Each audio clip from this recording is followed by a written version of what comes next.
um dos campeonatos que eu senti que era aquilo que eu queria fazer demais. Ainda. E eu tive que entrevistar os times em espanhol, que foram os times lá que o Fallen ajudou a trazer para o Brasil. Parece como se eu estivesse satisfazendo um sonho da Nívia adolescente que fazia corujão na Lan House. Qual foi o momento que você viu e pensou, puxa, isso daqui deu certo, esse daqui tá dando certo? Foi quando conseguiu alguma visibilidade? Foi quando conseguiu alguma premiação? Que você falou, poxa, talvez se eu seguir por aqui vai ser minha profissão. Amiga, você lembra aquele campeonato na Max 5, que foi um invitational do início de 2016, quando os meninos vieram pro Brasil? E foi o campeonato de CS, muito incrível. Foi e esse a união de todos os times que estavam jogando fora. Foi. Esse campeonato, eu acho que ele foi uma das, assim... Eu costumo falar, é engraçado falar dele pra você, porque você tava lá, você viveu isso. Foi um dos campeonatos que eu senti que era aquilo que eu queria fazer demais. Porque nesse campeonato, eu tava apresentando o evento, foram acho que 4 dias de evento de campeonato. Nesse campeonato, além de eu apresentar o evento, eu coordenava o portal de notícias da Max Arena. Então eu escrevia todas as matérias pro portal. Eu upava todos os vídeos no YouTube. Eu fazia, toda a parte de conteúdo, de mídia, de tudo. E foram, assim, 4 dias muito pauleira, que eu trabalhei muito lá. E eu não falava espanhol ainda. E eu tive que entrevistar os times em espanhol, que foram os times lá que o Fallen ajudou a trazer para o Brasil, para participar desse campeonato. E esse campeonato foi um campeonato, assim, que eu tava muito empolgada e muito sobrecarregada, mas eu senti que eu era capaz de qualquer coisa que eu quisesse na minha vida, porque eu consegui finalizar aquele campeonato com muito, muito, muito esforço, e o campeonato foi um sucesso, e foi incrível, e naquele momento, eu não tinha ainda feito tantas coisas de palco. Eu já fazia 2 anos, mais ou menos, que eu atuava com campeonatos, eu fazia ao vivo, com live stream, com entrevistas, coisas gravadas, mas eu ainda não tinha feito muitos palcos naquele momento. E aquele foi um dos primeiros grandes eventos, assim, que eu fiz. Hoje em dia, é engraçado falar grande hoje, porque não é tão grande assim para os campeonatos de hoje em dia, mas foi um campeonato bem grande já, assim, né? Sim. Mais marcante, tinha muita gente, E era o pessoal que tava ganhando, tava lá fora, era a época áurea, então eu acho que por isso tem tanto significado. E também, como eu disse pra você, eu tinha vivido muito a época, né, das lan houses e tudo, e aí foi muito louco, porque foi como se eu tivesse, satisfazendo um sonho da Nívia adolescente que fazia corujão na Lan House, né, jogando CS e tal. E foi muito louco para mim. Aquele campeonato foi, cara, maravilhoso.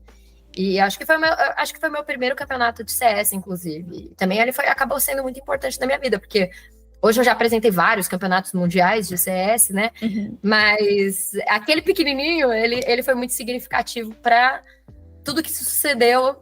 E esse campeonato já faz quase 10 anos, meu Deus. Pois é. Sim, ele foi muito importante na época, porque eu acho que foi a construção, né? Foi o primeiro passo pra Nive de hoje. Pra Nive realmente foi uma experiência, foi uma vivência, foi uma junção de tudo que demonstrou que você conseguia, que você tirou de letra diante de todas as adversidades, né, que a gente hoje olha, que a gente olha a infraestrutura de hoje, compara com a de lá atrás, onde você comentou, tinha que upar, tinha que gravar, tinha que escrever, tinha que não sei o que, e pensar que era teu hobby também, então era bastante energia, e como você tirou de letra e o quão fundamental foi isso para a construção da tua carreira e da mulher que você é hoje, que todas nós temos muito orgulho. Ai, linda. Mas, então, esses 2 anos, assim, que você falou de período, né? Você tava trabalhando com outras coisas também pra pagar suas contas, então não era o teu foco. Porque a gente olha, às vezes, né? E a gente pensa, não, começou tudo lindo, maravilhoso. E as pessoas não têm ideia que quando, se tudo é mato, a gente precisa pagar conta de outras formas. Então, durante 2 anos foi o prazo que você precisou intercalar tua profissão com os games. Depois desse campeonato, você conseguiu focar só nos games ou ainda não? Eu tinha acabado de largar meu emprego. Fazia pouquíssimo tempo. Por isso que eu falo que ele foi tão emblemático pra mim. Porque fazia pouco tempo, eu acho que fazia uns 3 meses, mais ou menos, que eu tinha largado meu emprego em moda. E foi muito difícil, porque eu engolia muito sapo e as pessoas. Todo mundo engole sapo do trabalho, gente. Eu não tô nem questionando isso. Mas foi numa época que hoje em dia a gente, pelo menos, fala um pouco mais sobre os direitos dos funcionários, né? Sindicato, etc e tal. E naquela época, a minha chefe, ela era muito abusiva comigo, muito. Ela me xingava, mas assim, ela falava palavrões que eu não falaria agora, eu não repetiria agora pra você. Ela xingava todo mundo, ela ofendia todo mundo. Ela era assim, nossa, ela seria péssimo. canceladíssima hoje na internet. Gente. Ela era tenebrosa. E no dia no dia que eu larguei meu emprego, assim, eu não podia largar, porque eu tinha conta para pagar, eu já tinha, assim, eu já tinha toda uma vida, né? Eu já morava sozinha, já tinha saído da casa dos meus pais, já fazia tempo. E então eu já tinha conta para pagar, eu não tinha o que fazer, entendeu? Eu tinha que continuar trabalhando. E ela me ligou um dia de noite, eu acho que era, sei lá, numa sexta-feira à noite, e ela me ligou para reclamar de não sei o que lá, e ela me xingava e gritava tanto no telefone, que aí no final eu xinguei ela até não poder mais. Foi assim, tudo que tava guardado, assim, fazia anos que eu tava segurando, tudo que eu queria xingar ela. Aí eu xinguei ela tudo de volta. Mentira, não falei tanto palavrão assim pra ela, não, muito menos do que ela merecia. E falei pra ela que eu só aparecia na empresa de novo pra levar minha carteira de trabalho e que ela ia se virar sem mim. E ela se vire. É isso que eu tenho que falar, que eu tô tentando evitar falar palavrão. E aí eu fui lá depois só para levar minha carteira de trabalho e pouquíssimo tempo depois a empresa dela faliu. Ela achava que ela não precisava de mim, gata. Pois ela é.